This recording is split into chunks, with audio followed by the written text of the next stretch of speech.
আমরা মানুষের বাটর পানি আনি আনিয়া খাই, আর না হইলে গাঙ্গত নানি। আমরা একটা ফল নাই, আমরা আর মাঝ খানো। আমার বাড়ি লালনগর পশ্চিমপাড়া।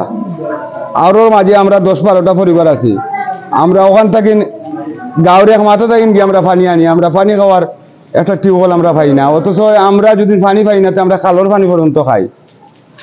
আর ছোট ছোট বাচ্চা আইন এরা কোনো পানিও আনতে পারে না, নিজে বার দিয়ে গিয়ে আনি। সারাও লালনগর সারা গ্রামের মানুষ জানে যে আমরা খানতে পারে বার দিয়ে আনি, কিন্তু আমরা একটা টিউবওয়েল পাই না।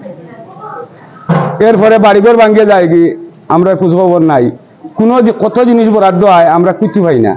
আমরা এনে 10-15টা পরিবার আছি, একবারে মহিলা 60-70 বছর মহিলা ওখানে আমার লগে আছে, কিন্তু আপনারা মহিলাও গিয়া পানি বইয়া আনন্দ গিয়া যোগ দিয়া আমরা পানি খাইতাম পারি না।